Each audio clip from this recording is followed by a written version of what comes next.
Olá, seres humanos que eu chamo de amigos, tudo certo com vocês? Meu celular tá com pouco armazenamento. Mas eu vou ter que gravar mesmo assim, eu não paro nem que se foda. Olha, 10 segundos de vídeo eu já consigo falar uma atrocidade. E tá escuro lá fora, entendeu? Tá um momento pra eu ficar calma, mas não, por quê? Olha que bonito meu celular se mexendo sozinho. Por que eu não vou ficar calma? Porque nós estamos em 1840, estão tendo revoltas, rebeliões em todas as regiões do país e um adolescente de 14 anos vira o imperador. Você, adolescente que está vendo esse vídeo, se você não é um adolescente, cale sua boca. Você seria imperador. Você conseguiria? Não. Eu não conseguiria. Ninguém conseguiria, entendeu? E a gente vive com um adolescente sendo imperador de 1840 até 1889, que é quando vai ser proclamada a Primeira República Brasileira. Então, neste contexto, agora é o segundo reinado.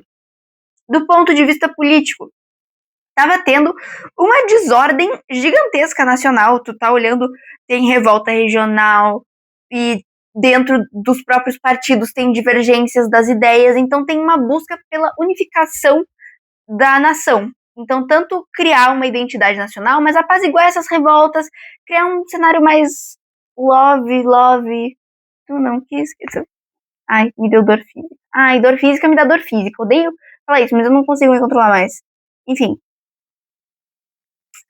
Aí vai retornar, então, o poder moderador, né? Porque na cabeça deles, pra ter ordem, tem que ter um controle sufocante. Mas tudo bem, não vamos julgar o Little Pedro de 14 anos.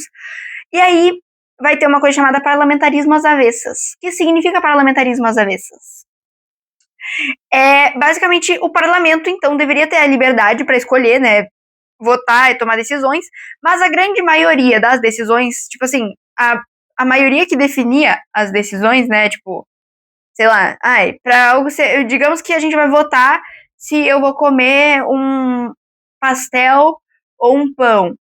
O que a maioria votava ganhar. Só que a maioria do parlamento era o imperador, então na real não importa, né? É o moderador, tá aí, do poder moderador sufocando a democracia brasileira. Nossa, foi triste isso aí que eu falei agora, mas tudo bem.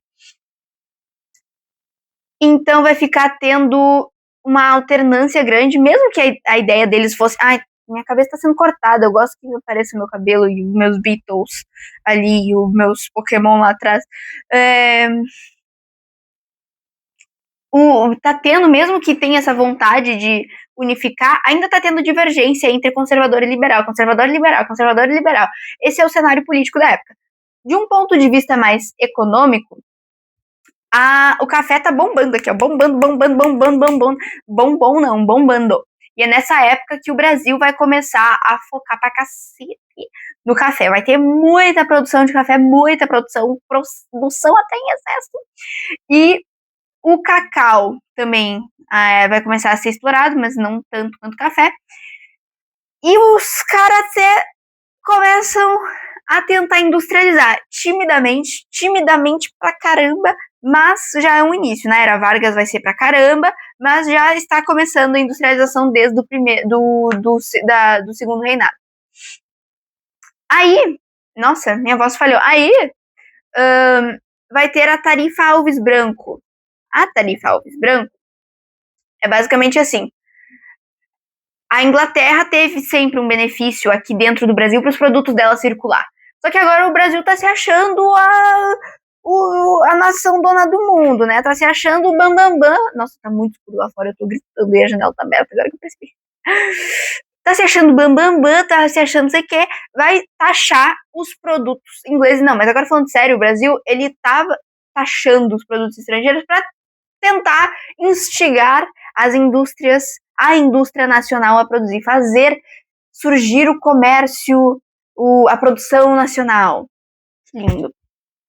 E aí, do ponto de vista social, junto de todas aquelas revoltas que a gente estava vendo antes, a gente vai ter um grande envolvimento dos ideais abolicionistas na sociedade brasileira, porque tanto nas revoltas que a gente viu ali do período regencial, tanto agora que vai ter uma grande um fortalecimento dessa visão de que os escravos, na verdade, são pessoas com a guerra do Paraguai. Paraguai? Eu falei certo? É a guerra do Paraguai. Por um segundo eu achei que eu tava falando atrocidades aqui. Então, os brasileiros começam a olhar e apoiar a causa abolicionista, né? Tem leis dos ingleses de botar aqueles naviozinhos marotos assim, não pode mais comércio de escravizado, a gente não vai deixar isso acontecer. Tem lei do ventre livre, então, para fazer com que quem nascesse filho de escravos pudesse ser livre, né? O que, na verdade, falando na prática, ninguém ia parir um filho e falar, vá, filho, seja livre com seus 1 segundo de vida e corra o mundo procurando ser um médico e ascender socialmente. Não, o filho do escravizado muitas vezes era escravizado também porque não tinha pra onde ir. E aí, só em 1888 é promulgada, eu não sei se esse verbo tá certo, eu tô usando ele pra tudo, porque eu achei tão fofinho, a Lei Áurea, que então seria, né, vamos dar a liberdade aos escravizados, que eles eram mais da metade da sociedade da época, e esse avanço para a sociedade brasileira foi um dos pontos que fez com que o segundo reinado caísse, que a monarquia caísse e que desse abertura para a Primeira República, mas a gente fala sobre isso depois. Tem uma grande questão de incentivo à imigração por conta do branqueamento da população, que ainda tinha a galera que, por mais que tem a causa abolicionista de um lado, tem a galera que quer brancos para substituir os negros aqui no Brasil. E substituir a escravidão, querendo ou não, porque muitos imigrantes vinham e trabalhavam em condições análogas à escravidão, também não tinham direitos básicos e nem nada do tipo. E tá bom, essa era a parte. Agora, gente, olha que legal. O Brasil, a gente tem essa ideia de que o Brasil é cachorro caramelo, o Brasil é da galera, o Brasil é super pacífico, mas só diz isso quem não tem o mínimo de conhecimento histórico sobre o próprio o próprio país. Não sei nascer o curu. Eu ia citar Raul Seixas, eu ia falar, nós não temos história, é uma vida sem vitória e eu duvido que isso vá mudar. Falta de cultura para cuspir na estrutura. Olha que coisa mais linda, cara. É isso aqui. O Brasil intervinho, não sei. O Brasil se meteu nos países do sul, aqui da América do Sul. O Brasil, ele interfere nas eleições que iam acontecer no Uruguai, porque basicamente o Brasil era apoiado do Partido Colorado dos uruguaios. Por quê? O Partido Branco era dos grandes proprietários que faziam uma certa concorrência com os nossos fazendeiros aqui do Sul. E o Brasil vai lá e fala assim, cara, a fronteira não é bem definida entre o nosso país, então os gaúchos vão ficar lutando contra esses grandes proprietários, a gente vai apoiar o outro lado, que é o Partido Colorado. Quem ganha acaba sendo o Partido Branco, que é aí, Blanco, perdão, não sei falar espanhol, eu não hablo espanhol, olá. O Partido Blanco, ele é o partido de Manuel Oribe e Juan, não sei, é Juan Manuel Rosa, se eu não me engano, que ele é o presidente argentino, ele não é dono do partido, ele apoia o partido, ele apoia as causas do partido, tá muito cru lá fora. E, então, quando o Brasil vê que esse partido ganhou as eleições, ele vai lá e manda os militares tirar os caras que ganharam, e fala assim, não, vocês não vão ficar aí, quem vai ficar aí é os caras que eu quero. Ele invade, tira os presidentes, e aí fica chato, né? Porque tem um cara lá no Paraguai, não sei se você já ouviu falar de Solano Lopes. Solano Lopes é o cara que tá lá no Paraguai, que tá olhando isso e tá falando assim, você vai intervir na Argentina e no Uruguai, que eu apoio o Partido Blanco, ou seja, eu apoio quem tinha ganhado o poder e tu foi lá e tirou, e tu acha que eu não vou fazer nada? Isso em 1864, e aí o Solano Lopes tá olhando e falando assim, Brasil, tu se fudeu. Aí, além deste motivo da intervenção militar nos países vizinhos, também tem a questão de disputa territorial, tem a questão do controle da bacia do Rio, do Brasil, do bacia do Rio Prata. O Rio Prata, ele facilitava o comércio, ele era importantíssimo ali, e o Solano Lopes queria o controle porque o Paraguai, ele não tem abertura para o mar, ele não tem saída para o mar. Então, se o Brasil toma tudo ao redor dele, o Paraguai não tem o que fazer. E se o Solano expandisse o território, ele ia conseguir ter abertura para o mar e poder comercializar ali tranquilamente. Então, fica ali naquela. E o início da guerra se dá quando um navio brasileiro que tinha o presidente, o prefeito de. Não era prefeito, era um líder lá, ministro, sei lá, do Maranhão, Mato Grosso, era algum negócio que começava com mar. Tava passando ali um navio brasileiro, aí o Solano vai lá, aprisiona esse navio. No que se dá essa prisão, o Brasil falou assim: tu vai aprisionar o nosso cara, vou declarar guerra. I am in war. I am against Solano Lopes. E o Paraguai, então, ele começa a se expandir para tentar chegar no Brasil, para começar essa guerra aí e tudo mais. Aí vai se formar uma fucking tríplice aliança, tá? Tríplice aliança, por mais que tu vá lembrar da Primeira Guerra, porque tu é muito culto e tu vai lembrar com certeza, Curu. Vou usar essa palavra agora, Curu, que eu achei tão legal que saiu assim de mim como se fosse uma coisa natural, Curu, não sei. Enfim. A tríplice aliança que vai se formar agora é Brasil, Uruguai e Argentina. Aí tu vai falar assim, mas o Brasil não tinha invadido o Uruguai e a Argentina? Claro, ele tirou os caras que ele não queria e botou os caras que ele queria. Então, os caras vão se apoiar. E é por isso que Solano tá invadindo a Argentina também, por exemplo. Porque quem tá na Argentina não é amiguinho do Solano. É quem foi... O amiguinho do Solano é quem foi tirado. E Solano tá indo lá pra fazer justiça e pros seus interesses próprios de comércio também. E essa tríplice aliança conta também com apoio inglês. Por que a Inglaterra quer tanto apoiar isso aí? Basicamente, com o fim da escravidão, que a Inglaterra está ali martelando nessa tecla de fim da escravidão, eles vão ter mais mercado consumidor e, tendo influência sobre o Rio da Prata, eles vão ter como difundir seus produtos e passar seus produtos por lá para fornecer o comércio, fortalecer o comércio com o Uruguai e a Argentina, por exemplo. E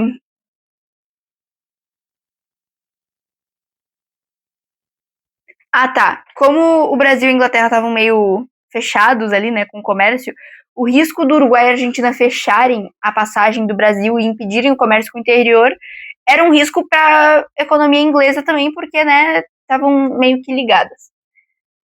Aí, em 1866, olha que legal, entre várias aspas, os escravizados são permitidos a irem ao exército. No caso, tem essa coisa toda dos voluntários da pátria, que, não sei o quê, quem quiser se voluntariar para ajudar a pátria vai ganhar benefícios em troca, não sei o quê, mas tu também tinha a opção de mandar teu escravo no teu lugar, ou seja, tu podia voluntariar alguém contra a vontade dessa pessoa, né? Tu podia mandar um voluntário que não se voluntariou. E aí, essa guerra, ela se prolonga demais, porque por mais que o Brasil já tivesse ganhado, era óbvio que eles iam ganhar com o apoio da Inglaterra e outros dois países, era tipo disparelho com o Paraguai. O Dom Pedro II, ele vai falar assim, cara, eu só termino isso quando eu souber que Solano Lopes está morto. Então, essa guerra dura muitos anos, eu não sei contar, 6 anos ela vai durar. E aí, pra tu que fala que o Brasil é um país pacífico, eu não considero tão pacífico assim, mas tudo bem. Só com a morte de Solano ela acaba. E os impactos que isso sobra é uma crise social, no sentido das pessoas falarem assim, cara, teve criança morrendo na guerra, que mandaram as crianças lutar. Toda a população paraguaia praticamente morre. O Brasil estraga o Paraguai. O Paraguai demora muito tempo para se reconstituir. O Paraguai ele fica sem gente para produzir. Ele fica com praticamente toda a população masculina dele morre. 75% da população morre. Aqui o Brasil vai ter os caras brancos que lutaram ao lado dos caras que eram escravizados e falam assim, cara, esse maluco é homem igual eu, ele é ser humano, por que a gente tá escravizando ele? E tem, então, a campanha abolicionista ganhando poder por conta dessa percepção nova que a galera vai ter. Vai ter muita dívida, o Brasil vai falar assim, ferrou, porque a gente já tinha uma dívida com a Inglaterra, de empréstimos que a gente tinha lá, desde Dom João já tinha dívida. E aí se espalha 1000 vezes mais nessa guerra aqui, porque o Paraguai tá falido, mas o Brasil vai estar se complicando também. Aí, esse cenário todo, caso tu não tenha percebido, gera um cenário. O cenário já era um cenário cheio de questões para o fim da monarquia brasileira. Várias questões, uma delas que acontece durante a época da Guerra do Paraguai, não está ligada com ela, a questão Christie, a questão diplomática. Tinha um diplomata inglês, diplomata é assim que chama? Um embaixador inglês, que eu falei, chamado não sei o que Christie, e o Christie tava por aí, né, aqui no Brasil, não sei o que, um navio inglês naufragou, a carga foi roubada, aí o Christie fala assim, vocês estão devendo uma carga pra gente, vocês roubaram a nossa carga, a gente quer indenização. Aí o Brasil fala, não tem como, não é nossa culpa que alguém roubou a carga de vocês. Sinto muito, chora mais. Só que aí passam-se alguns dias, meses, anos, não faço ideia, e acontece outro incidente no qual um outro navio inglês que tinha ficado por ali largou uns soldados ingleses que foram bora tomar uma ali, encheram a cara e foram presos, porque eles estavam indo contra a moral, contra a ética, contra os bons costumes, sei lá o que eles estavam fazendo. Eles estavam fazendo coisas que não deviam na cidade, foram presos. E aí o embaixador fala assim, vão pedir desculpa por o que vocês fizeram, né? E aí o Brasil e a Inglaterra, então, rompem relações, que aí elas vão ser retomadas depois, por conta do... já mais pro fim da... não sei, esqueci. Acontece, gente, eu esqueço também, foda-se, mas eles retomam as relações depois. A questão abolicionista, então, que eu já falei, essa participação dos soldados que, na verdade, eram escravizados na guerra, faz com que todo mundo perceba, e aí essa tentativa de enfraquecer a vontade de ter uma república que foi frustrada, o governo brasileiro, nessa tentativa, eles libertam os escravos. Só que a parcela dos produtores, dos fazendeiros, que precisavam dos escravos para sua economia, vai olhar e falar assim, cara, eu não gostei, o governo imperial fez algo que eu não queria, logo eu sou contra o império, e aí começa a cair a popularidade da monarquia. A questão militar é porque durante a guerra, muitos militares brasileiros percebem o quanto que eles fizeram para a sua nação, para salvar o mundo do perigo de Solano Lopes. Os caras vão lá e eles percebem que, por mais que eles tenham força física, eles não têm força política nenhuma comparado com outros regimes de outros países.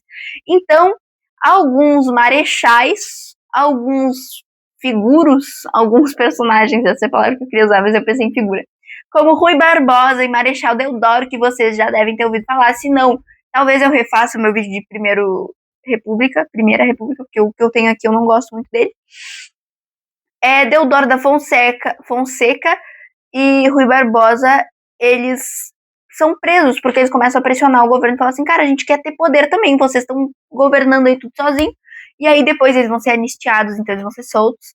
Mas isso já começa a mostrar essa fragilidade que a monarquia estava tendo, que qualquer coisinha era preso político, era perseguido, era não sei o que, e era dívida, e era questão social, e era não sei o que mais. E tem uma questão religiosa também. Dom Pedro II era maçom. E o Papa lançou uma bula papal lá, sei lá das quantas, que falou assim, a igreja não pode permitir que a maçonaria esteja ligada com os representantes, e Dom Pedro II, ele era um representante religioso do Brasil. A religião e o governo aqui no Brasil era ligado, né? O Brasil era um país católico, só que ele era maçom também, Dom Pedro II. E ele falou assim, não, o Brasil não vai seguir essa bula aí, porque o Brasil é católico, mas é meu catolicismo, tá? Vocês não vão seguir esse papa. E aí os bispos brasileiros vão olhar e falar assim, cara, cala tua boca, porque a gente não concorda contigo, a gente concorda com o Papa. Aí o imperador vai falar assim, é verdade, eu vou prender vocês, então. Então ele prende a galera toda que estava se revoltando contra ele. Mais uma vez, então, Dom Pedro II sendo a criança que ele sempre foi. E aí, o que acontece para acabar de vez a monarquia, então? Olha como fui rápida nesse vídeo, né? Parabéns para mim. 1880, ali naquela década, um positivismo, que é o ideal de Auguste Comte, não sei falar, começa a chegar no exército brasileiro. Então, alguns militares estão começando a ser iluminados com ideais de vamos fazer algo. Não estou gostando do jeito que está, vou mudar. Então, clubes e partidos republicanos começam a surgir, cafeicultores que não estavam contentes com a situação econômica e também a questão social dos escravizados, não sei o que, vão se juntar. E em 15 de novembro de 1889, acontece um negocinho que vai lá, um cara chamado Deodoro da Fonseca, que não era tão republicano assim, ele vai lá e proclama a república, na mesma praça em que foi coroado o imperador. Se vocês não acham isso iconic, eu não sei o que é iconic pra vocês, tá bom? Porque pra mim isso é iconic. Icon. Icon da geração de 1889, tá bom? Era isso. Acaba o Império e começa a Primeira República. A minha voz, eu tô falando de um jeito forçado, um pouco, mas a minha garganta está extremamente doída, dolorida. Eu não tenho condições de continuar falando, mas também não preciso falar, porque eu já acabei o que eu precisava falar.